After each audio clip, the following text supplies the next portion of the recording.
up guys, Steve here again. Check out this Retrol. It's a manufacturer of another engine here. Now these are all from Sterling Kit. I have another one here as well. Check out that. It's a WS15 turbofan. It's a model kit. I'll get that later on. Now these are all from Sterling Kit. I'll leave links down below. Might have seen that video as well. That's like the tiny little engine hoist. But check out this. What we have here is a VE01 vacuum engine, or a flame licker. I find that amusing name, but there we go. There we go there. Look at this. I'm not going to do too much of an unboxing. Let's see what you get. Typical nice unboxing here from Sterling Kit. Check out the motor here itself. And yeah, we'll put it, look at that. How cool does that look?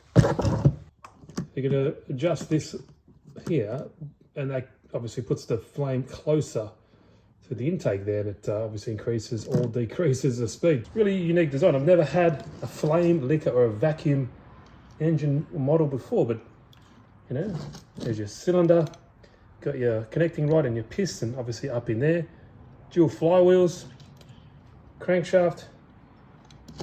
Very interesting. And this is where it sucks in the air there. I'll get the manual out. It gives a little bit more explanation of how they work. But yeah, I've actually never really seen one. It's got a few more things in here. It's got some sandpaper in here. I think it's part of the maintenance.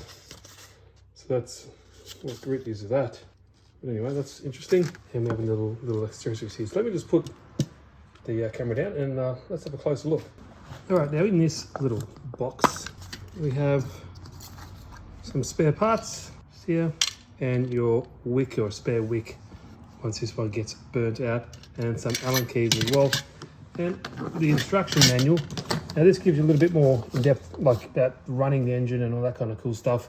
Like I said, I'm very new to this, so it's very interesting. So basically it says here the engine operating principles. Engine is an external combustion engine that has an external heat source.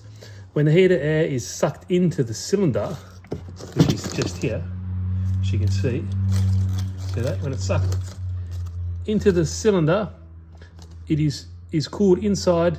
A near vacuum state is created, which in turn moves the piston. Also the opening and closing of that valve, that's why in here you get two spare valves.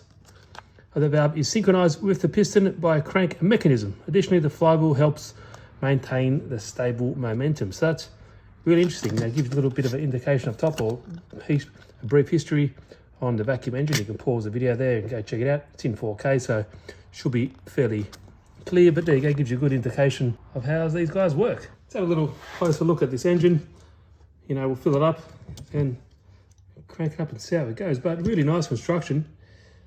Metal construction, obviously, except for this base. If you guys have this, let me know. Like I said, I'm all new to this. Just check all the bolts are nice and tight. So you can see this little indicator, dial indicator, you adjust this and it's going to obviously increase or decrease the RPMs because the flame is going to be hotter into the front of the cylinder head there.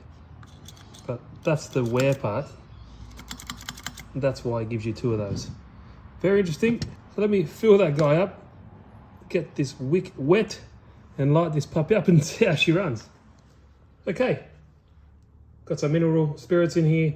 You got to let this kind of heat up for about 20 to 30 seconds. So there we go. Got a little bit of reflective tape. I'm going to get this little RPM gauge that I got from Sterling Kit as well, and we'll just measure it. So I'm going to preheat it and just going to spin it. There we go. And if you pull this out, you see the RPM will change.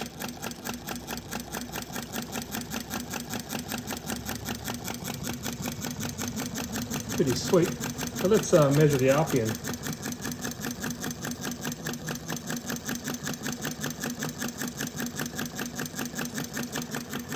That's only going about 300. I think the max can go around 1,000. I'm not too sure. I guess it depends on the flame height and all that kind of stuff. Pretty interesting. But yeah, it depends on that flame height as well. Yeah, so I think it matters about this distance obviously of that flame. And obviously you can bring it back, forward and back like this. Slow it down and speed it up as you can hear.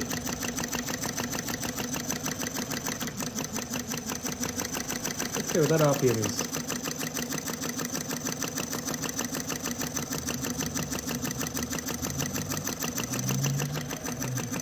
said 500.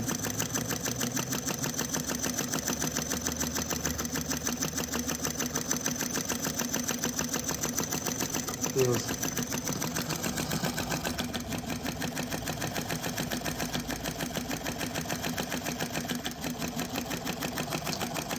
As you can see. Now if you adjust this lever here, as you can see, drops back down.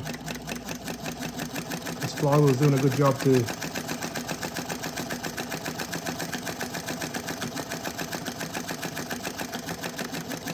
trying to find that sweet spot.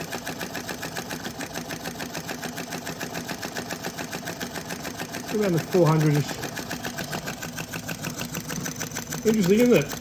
Let me know what you guys think. If you like this as well, I haven't used it yet. I thought, well, it's a good opportunity to use it. Seems to work well. So yeah, I'll leave the links to all that stuff down below. Hope you guys like this little engine. I love these little things, so pretty sweet. Alright guys, let me know what you think. But interesting. I did find out that sandpaper is used for polishing the cylinder liner or the ball, so maybe to get it all nice and smooth every now and then for maintenance. But it's all in the instruction manual. If you're keen about that, go check it out. But cheers guys, hope you enjoyed it. Oh, and to stop it, here we go.